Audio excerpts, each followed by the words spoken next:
Hey, hockey fans, welcome to the 7-Eleven Overtime Podcast. I'm Gino Retta. You know, I've spent over 4 decades working in this game, fortunate enough to meet some of the legends of the game, saw them come into the league, watched them shine in the game, and now they've moved on to life after playing hockey.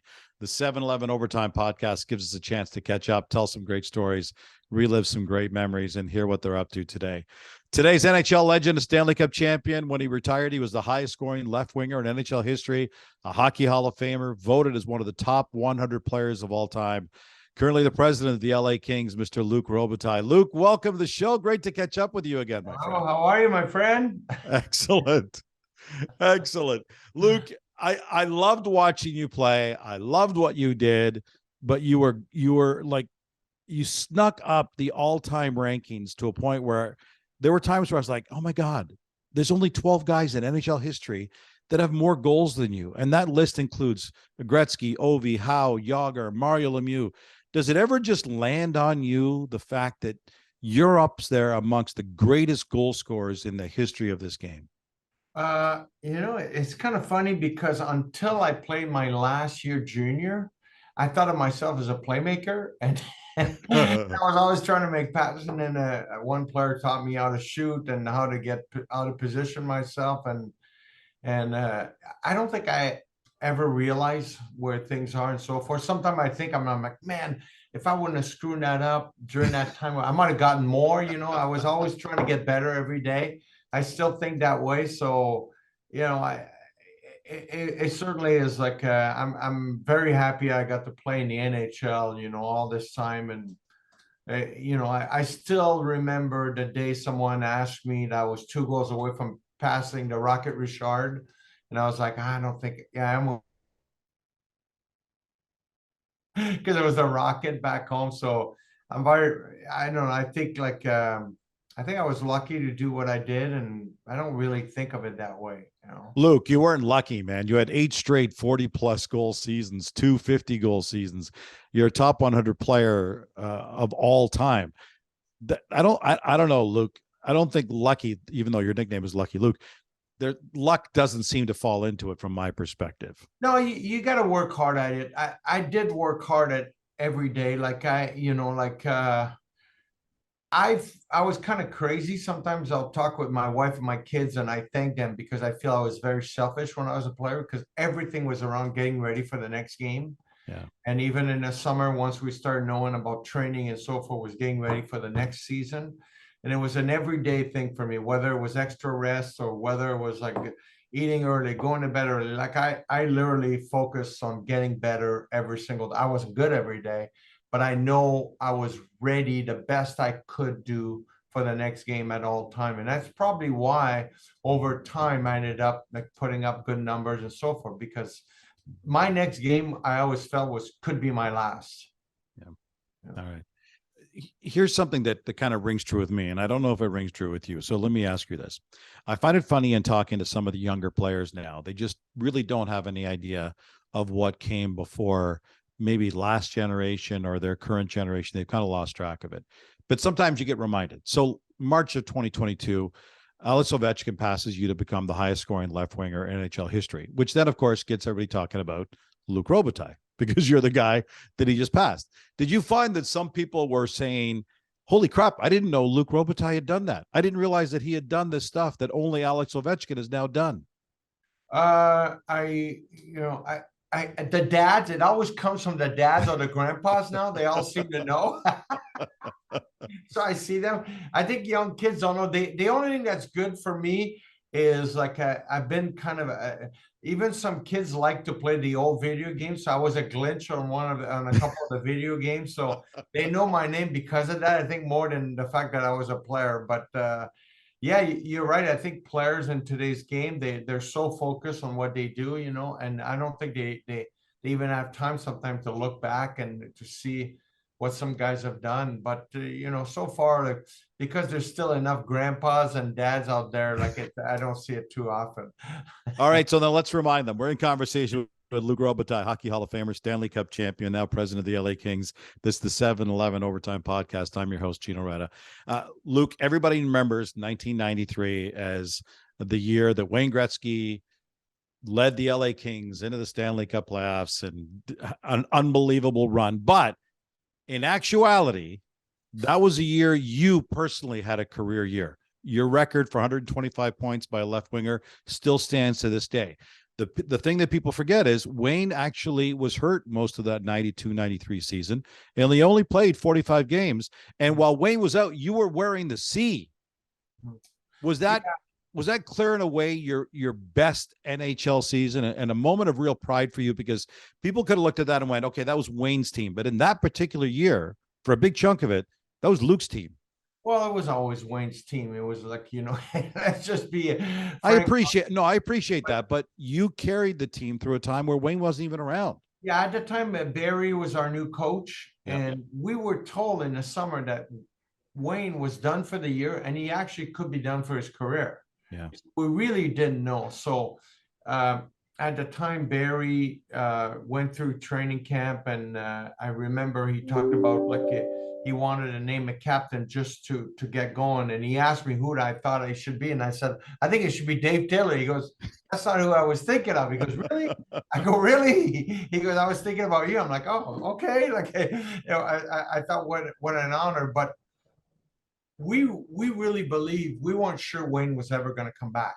And we kind of went on. We were, everybody kind of counted us out that year, and then we went on a good run. We played with a lot of emotion behind Barry. What people forget too, we had three of the youngest defensemen that were up and coming, and Rob Blake, Daryl Sidor, and Alex Zitnik. They were, three young kids that were coming up. But I think for me personally, in my career, I think sometimes now I look back, you never know what it takes to win until you win.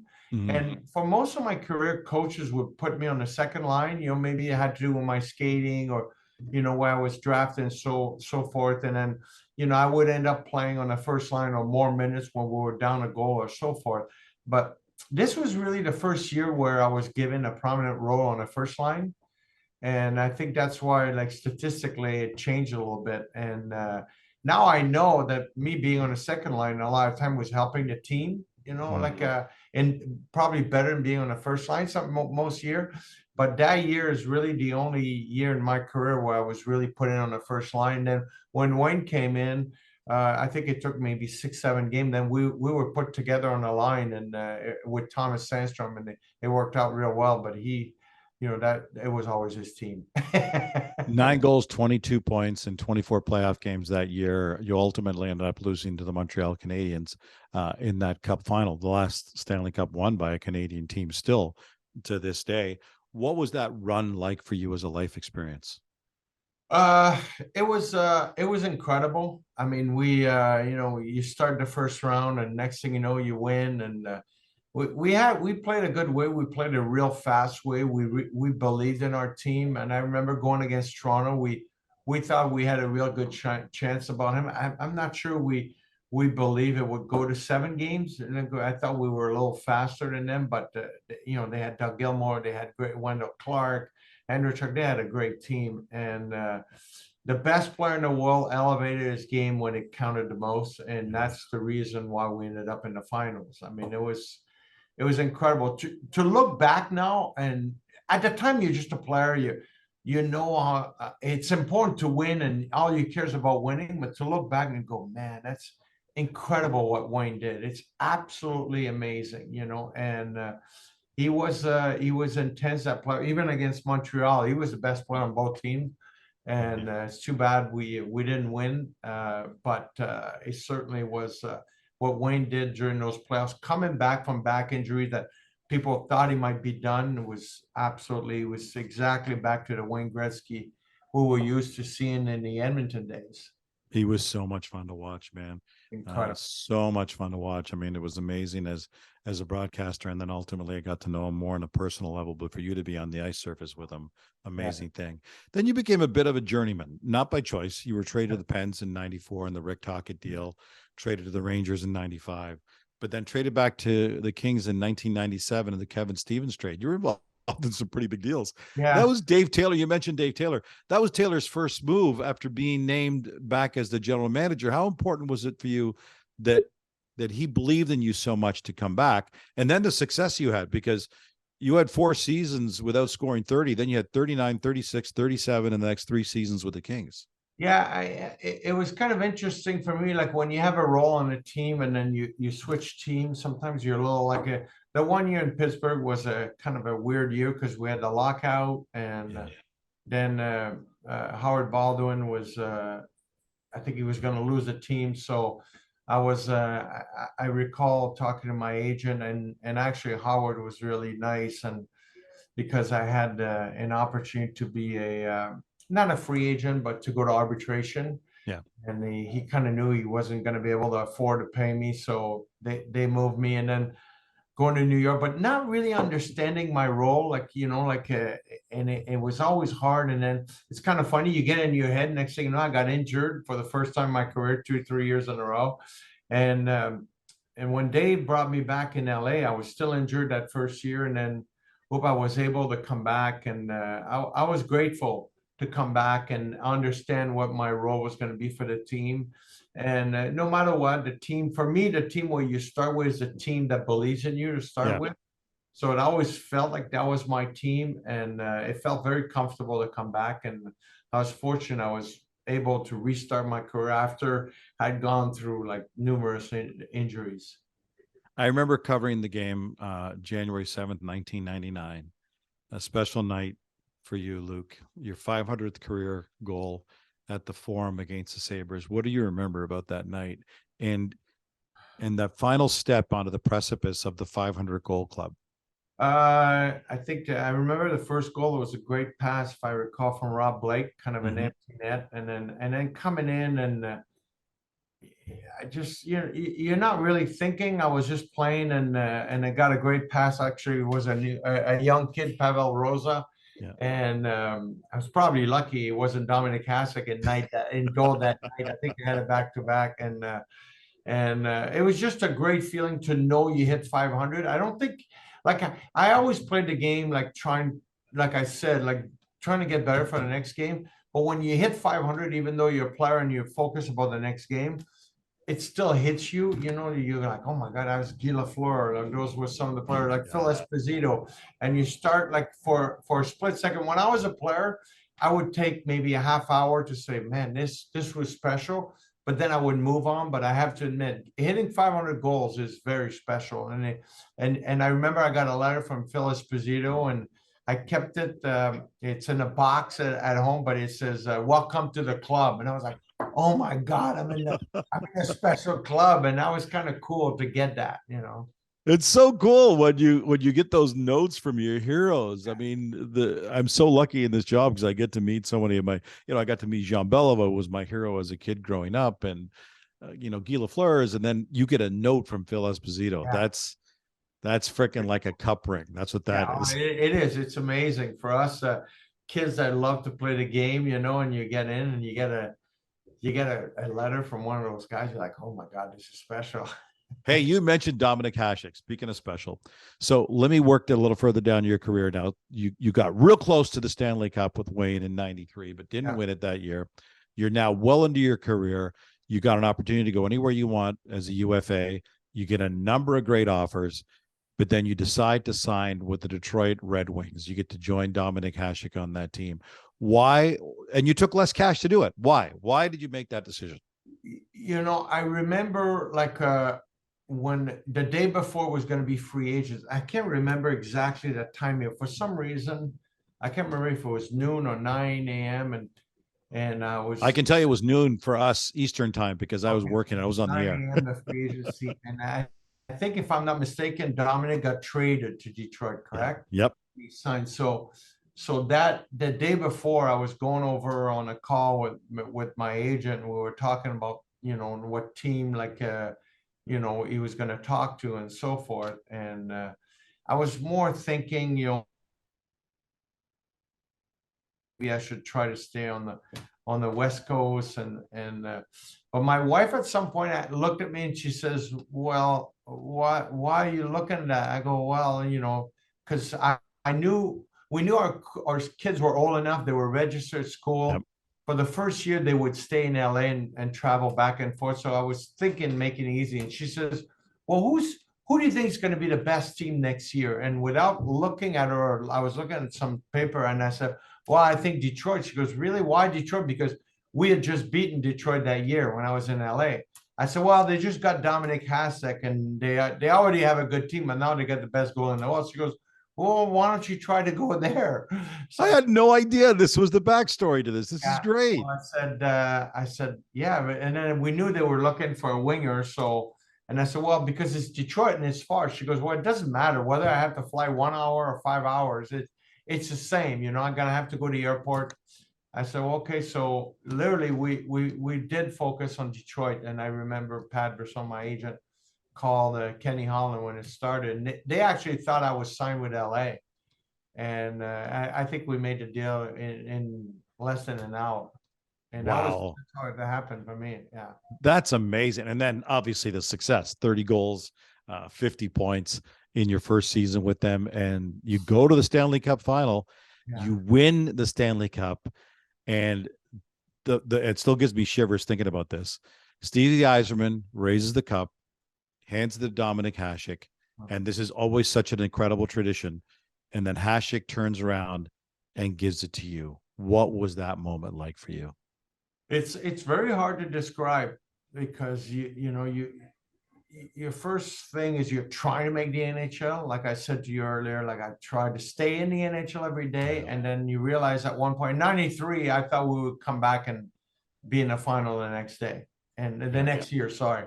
And we never did. LA didn't make the playoffs, I think, for the next 5 years. And you don't realize as a player like how hard it is until you win it, and to actually get the Stanley Cup that day. It's not a moment I can really describe in words. It's just a feeling of incredible, like ultimate, like that's playing a game and then you're seeing all those great teams and great players lifting the cup. To be part of that special group was absolutely incredible. In conversation with Stanley Cup champion, Hockey Hall of Famer Luc Robitaille. This is the 7-Eleven Overtime Podcast. I'm your host, Gino Reda. You opened this up, Luc, so I want to follow up on this. You've said probably 2 or 3 times now in the last few minutes we've been talking, I just wanted a chance to play in the NHL. I just thought it'd be great to be able to score a goal in the NHL. Then you hit 500. You win the Stanley Cup. It all came from real humble beginnings. I mean, every week we have this show, and I speak to Hall of Famers every week, and invariably the guy was selected first overall, second overall, third overall, almost always the first round. You went 171st overall, Luc. There were some questions about your skating. Walk us through that experience for you, because it must have been brutal. You actually were sitting in the seats with your dad waiting for your name to be called. And it just wasn't called round after round after round. What was that like for you? I'm not sure it was brutal. I think for me, like maybe I've always looked at things where the cup is always half full, And I do recall that year though the draft is in one day, and that's the year Mario stood up and then go to the floor, and that just seemed to take forever. And then there was a couple breaks through it all, so that part was long. But I do recall I had teammates of mine that they were ranked to come out in the 3rd round. They didn't come out, and I remember in the 5th round talking to them and trying to console them and say it's okay, and I'm like, well, my name's not even there. But I think for me, one scout had talked to me that year. You see, what happened is when I played in Hull, which is Gatineau now in junior major, is we would play most of our home games on Thursdays and some Tuesdays and Sundays.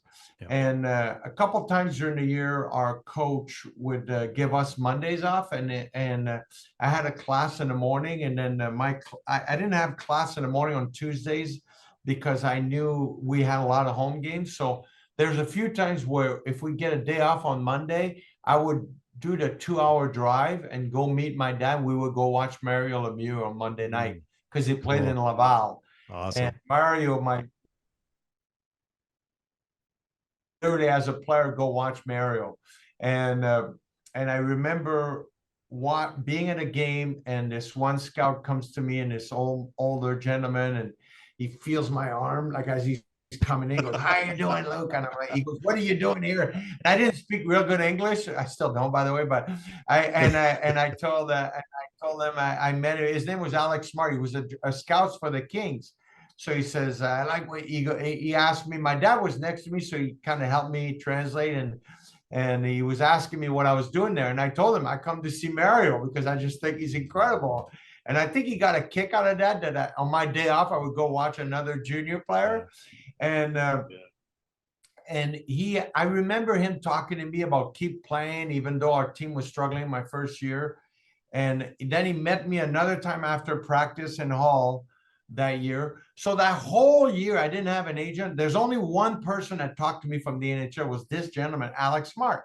So when it got to the draft, I'm like, I think the Kings will draft me because only one scout talked to me.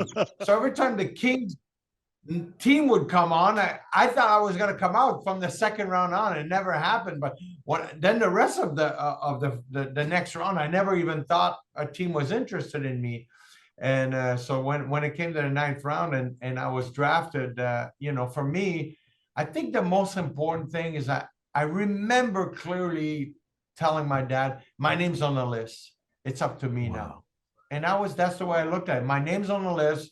They're going to have to look at me. So it was up to me what I was going to do. I didn't really think, oh, I'm slow, I'm not going to make it, or the way things are. I was like, my name's on the list. They're going to have to see me at some point, Good for you, man. That's amazing. But it wasn't like we envisioned. Like you said, that was a different day of the draft. It wasn't like every kid goes down and gets their name called. You put the jersey on. Tell our audience what your experience was like when your name was finally called around 7:00 that night. It was 7:00. I was probably 5 or 6 hot dogs down in Montreal at the open. Great hot dog, by the way. Best hot dog in the game. I was sitting in the whites. Yeah, exactly. Yeah. It wasn't as crowded in those days, but I was sitting in the whites and almost no one in the reds. The old form was red, white, and blue. And when I heard my name, I almost fell down because it was really steep. And I ran down, and for people that remember the old Montreal Forum, the door to get on the ice was really small on the bench. Yep. And even though you had no equipment, it was still small, and there was a cop there. And I went to get on it, and he goes, "What are you doing, sir?" in French. And I said, "Well, they named me." I said, I got drafted. And the guy says, he's looking at me weird. And Pierre Lacroix was right by the door, and he recognized me. And he said in French, and the guy goes, no, this kid just got drafted. He said, he wasn't my agent, but he just said, "Congratulations, Luke." He goes, "The LA table's over there." So I said, "Thank you." So the cop let me on, and I went to the LA table, and they must have been on a break because there was no one there except one gentleman. His name was John Wolf. He was the assistant GM, and he looked at me and he goes, "Yeah, can I help you?" Because I was standing next to him. There was no one around me. And I go, you just drafted me. You drafted me. He goes, "Really?" He goes, "What's your name?" And I go, "Luc Robitaille." I said, he looks on the list. There's no computer. He looks at it and he sees my name in the ninth pick. He goes, "Hey," he goes, "Congratulations." He goes, "You're from here?" I go, "Yeah." And I'm trying to do the best English I can, and he said, he looks under the table and there was a box there. He goes, "I don't have any more hats." He goes, "I don't have anything." I didn't even know, I wasn't there to get anything. I don't know why I was there, but so he says, I'll show you what I got. So this is Luke, this is the best. Office, so I'll show you. So he gave me the pin that was on his jacket. That's hilarious. And when my dad passed away, I found it in the house. So I took it back and I framed it. So he literally took the pin off his jacket, gave it to me, and I kept that pin. So it's pretty cool. And then he said, "Do you have an agent?" And I go, "No, I don't have any." He says, "Why don't you?" And he gives me a white piece of paper. He said, "Write down your address and your phone number." And he says, "We'll send you all the information for camp." And I remember I gave it to him. And then we took a subway back home, and I told my dad, I sure hope I wrote the right address. Because I was like, and then July went by, I never got anything. I'm telling my dad, I think I wrote the wrong address. I was really nervous about that. As it turned out, I got the invite in August, and Luke, that was my draft story. Luke, I got to tell you, I've been television now for 40 years. That's the best draft day story I have ever heard. That was unbelievable. I didn't know. I knew little bits and pieces of it, but I didn't know it all. But I love your confidence, Luke. I love the fact that you said my name is on the list, and you took that. You became the second player, just the second player in NHL history who had 1,000 points after being drafted in the 9th round or later. Did that entire experience just make you that much more determined to say, you guys did the right thing by bringing me to your team? I don't think I ever thought like that. I really, like, when I hit 1,000 points, I knew I had to get ready for the next game. I never stopped on anything. Like, maybe it's the reason I got good numbers, because I was constantly looking to move on. And to a certain degree, sometimes I regret it. I don't think I really enjoyed, those moments. Like, I didn't really take the time. But I never thought, oh, I'm in the 9th round, I'm going to show them I'll get it. It was more like, I want to beat this guy. I want to be better than this guy. I want to help my team win. I was always that way. You certainly did that, man. And you did it in LA, a place where celebrity was huge. I have to ask you about your acting career, Luke. We've seen Wayne do some acting on SNL, and we've seen other players. Jeremy Roenick has showed up sometimes, but man, the list of your accomplishments. Let's see. You did How I Met Your Mother. You did Sudden Death, Mighty Ducks, Phineas and Ferb. You are an actor, my friend. What was that like? What was that, Mr. For the Celebrity, record, Mr. LA? I am terrible. For the record, I am terrible. The only reason is I'm in a lot of shows over time is because over the years I've gotten to know people, and they'll call me to go, hey, we're doing a hockey guy. Can you do it for us? And I'll be like, okay, I'll do it. Because I'll tell you why I don't like acting. Because everything about acting is hurry up and wait. You get to your trailer and you just sit there for 2 hours sometimes, and it's just, I hate it. Like, it's and then they'll shoot something and you think it's over, and then they'll turn off the camera and redo it, and they'll say one more time. So you got to do it 7-8 times. It's terrible. I can give you a quick story on it over time as I learn, because I hate the fact that you got to wait so long. So Yes. The last few years, when I've gotten calls to do movies or TV show, if it's friends, most of the time I do it for friends. I'll say, I'll do it, but not that I think that I'm Robert De Niro, but if I get there, can I shoot my scene and leave? Because it's just usually one scene. And I say, don't tell your guys that are writing a script not to give me these big words, because I grew up speaking French, so I can't do it. So I said, if you can help me with that, I'll do it. Usually I'll say no to them a couple times, so then they could really set it up right. But I did that to my friend who was the producer of the show Bones with Dave Boreanaz. So I literally told him, and I kept saying no, and I kept trying to give him other hockey players, and finally he said yes. So quick story for you. So the day that I got there, they knew I had to leave by 3 p.m. and I think they made me show up at 11. And they said, okay, we'll do a quick rehearsal on the ice. And Dave Boreanaz, who I know, but he's not my best friend, but I know him, and he comes on the ice for rehearsal, and I'm not fully equipped. And I was all happy. I'd practiced my lines. And for anybody that's done work in Hollywood, there's different color for every script because they get rewritten every day. So I had a green color. And I got my little notes, and I'm all proud of myself because I had learned them the night before. My wife's trying to help me. She goes, "You're too stiff," and I'm trying to work at it. But my lines were very short too. They were really good to me. And I get on the ice, and there's a bunch of people, and Dave skates on the ice. He's got his Flyers jersey. He's a player. He likes to play hockey. Flyer guy, as his character. And he comes on, and he's an actor. He's really good. And he looks at me, and he's miserable. He goes, "Hey, Luke, how you doing?" He goes, "Sorry." He goes, "I'm in a bad mood." He goes, "My back really hurts." He goes, "We filmed all day yesterday." He goes, "I don't know how you guys do it being in those skates all day." He goes, "I'm really sorry. Let's just get through this rehearsal, then we'll shoot because my back is bad." So then I get really nervous because I think he's going to be the way I've seen him in the game where he's like, "Hey, Luke, how you doing?" Yeah. But he's miserable. And now I'm in his environment. And we start the rehearsal. As we get started, he pulls out like a pink thing. Mine, I think, was green. And I go, looks at it. He goes, "What do you mean? You don't have the new lines?" I'm like, "What do you mean the new lines?" And then I get really nervous, and he starts screaming at everybody. We're in the middle of a rink. There's echo, and he's screaming. He's like a real jerk, and he's screaming at everybody but me, like about how disorganized they are, how dumb the show is. And now this poor little girl leans over and gives me the pink slip, like the pink like piece of paper. And now it's like, instead of being 2 pages, it's like 3 or 4 pages. I'm like, what the hell? But I'm like, now I'm nervous. I'm really nervous. I'm next to him. It's uncomfortable. You know, I've never been in that environment. And I look at my line, and his first line, let's say my first line was like, his name is Boot, and the show was like, how you doing, Boot? Boots. Yeah. Instead of that was like, how you doing, Boot? The greatest investigator and the hits, and my script is this long. And I'm like, I gotta say a full paragraph. I'm like, holy shit, I gotta go back and learn this. I'm never gonna be. Everything's going through my mind, pure fear.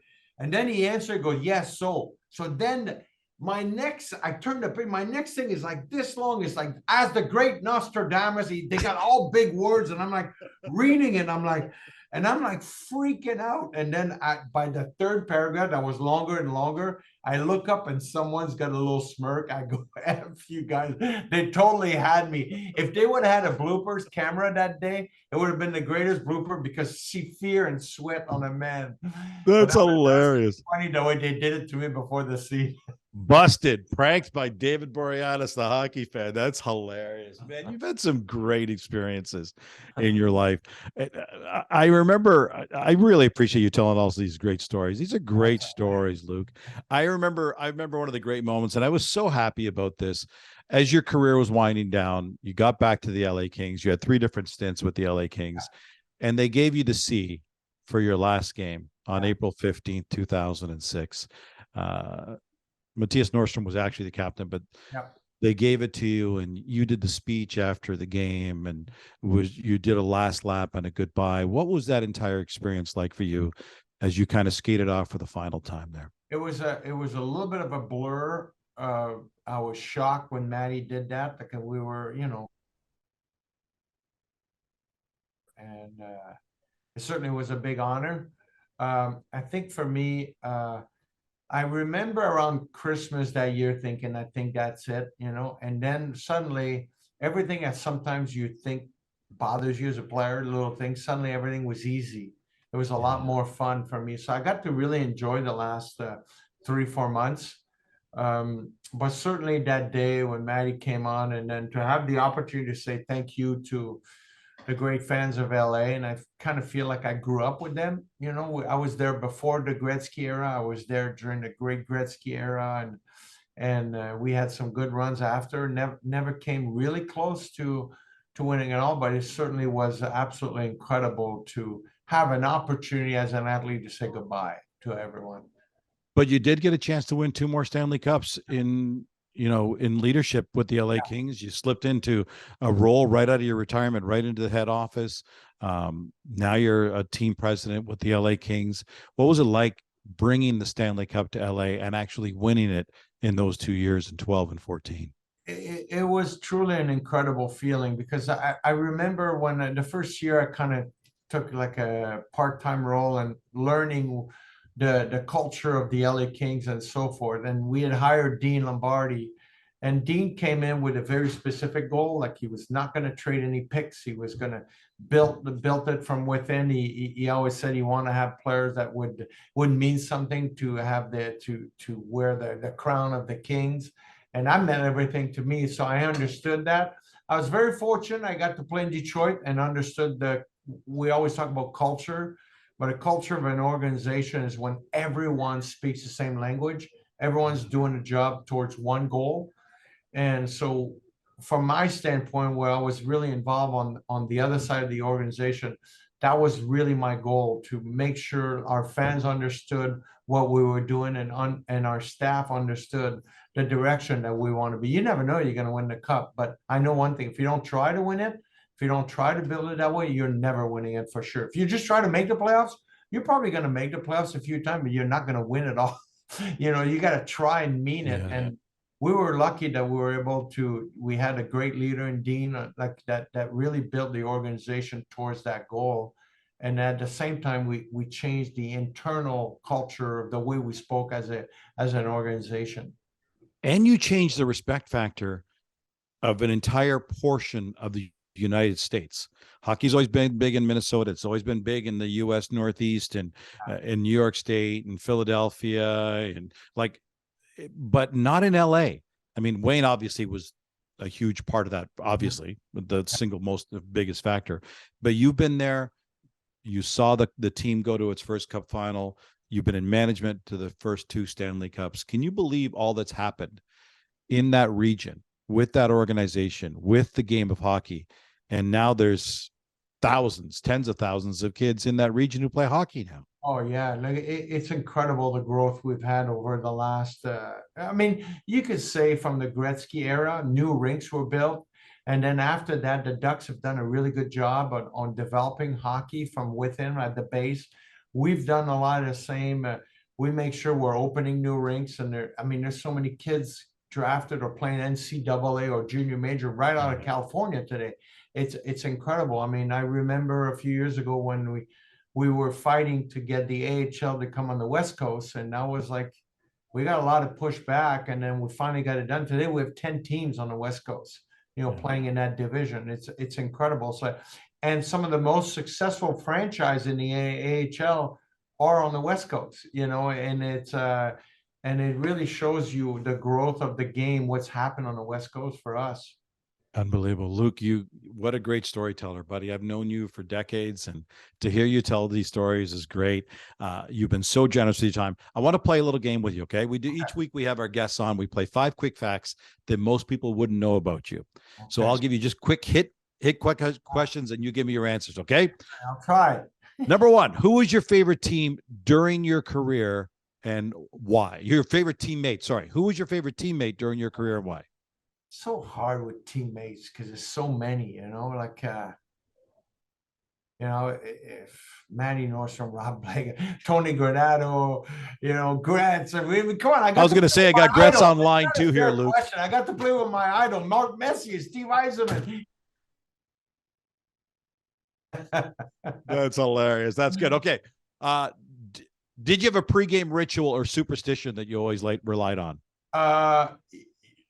Yes and no. Like what worked, I didn't change. So things would change. Even sometimes the way I drove to the rink. But there's one thing that I did throughout my whole career that very, very few people notice. That's the one thing that's for sure is.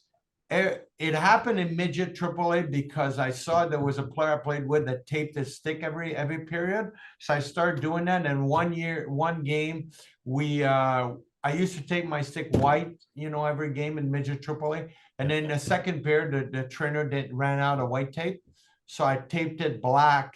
And then I got a couple goals that period. And then he had the white tape. He found the box for the third, and I taped it back in white. So for the rest of my career, including junior and NHL, I've had every first period white, second period black, and third period white. So if you ever see a picture of me as a player with black tape, it was taken in the second period. That's hilarious. Okay. What team other than your own do you like to watch today? I've always liked watching Pittsburgh because I'm a big fan of Crosby. It's always been fun. Obviously in the heydays of the Blackhawks, that was a real fun team to watch. And, no matter what, I'm always going to be a fan of the game. So if I have a chance to watch the McDavid or Pasternak, I'll watch these guys. I'll watch these teams. All right. You're an actor, Mr. Big Shot. So what's your favorite movie of all time? It's tough. The one movie, I'm not sure it's definitely one of my favorite, but I got a lot of favorite. My wife would say it's got to be a chick flick, which I kind of liked all that. But the one movie that I'll always stop if I see it, if I'm on the road, it's Shawshank Redemption. Okay. Yeah. Good call. All right. Last question. What's harder, being a player or being in management today? Oh, it's a lot easier to being a player because you only live the day, the moment, and you only worry about the next game. When you're in management, you got to think about 2 years from now and 3 years from now, and you got to build plan. And the hardest thing for us in management is to be patient. And that probably, it's a lot harder, I think, on the management side because you got so many more things to worry about. You've done it all, my friend. A Stanley Cup as a player, 2 Stanley Cups in management. If you go to the Staples Center, my friends, after hearing the great stories from Luc Robitaille, look for the statues right there at the main entrance. The right one, Wayne Gretzky, right beside Luc Robitaille, and deservedly so. Luc, it has been great catching up with you again, my friend. All the success to you. I couldn't be happier for you. Let's get together again and tell some stories again. This has been a lot of fun. Anytime. It's great talking to you. Hockey Hall of Famer, Stanley Cup champion as a player, twice in management, Luc Robitaille. The Overtime Podcast is proudly presented by 7-Eleven. Before leaving the rink, order your favorite Slurpee, fresh 100% premium Arabica coffee, hot from the oven pizza and wings, a pint of ice cream, or even a carton of milk, eggs, loaf of bread from the 7 Now app, and Team 7-Eleven will have your order ready for pickup 24/7. Hey, if you missed any parts of the show, don't worry. Visit our website at theovertimepodcast.ca, where you can both listen and subscribe to future shows. 7-Eleven's Overtime Podcast can be found on the iHeartRadio app, Spotify, iTunes Podcasts, or any of your favorite podcast platforms. Until next week, I'm Gino Redda saying so long, hockey fans, and thanks for joining us on the 7-Eleven Overtime Podcast.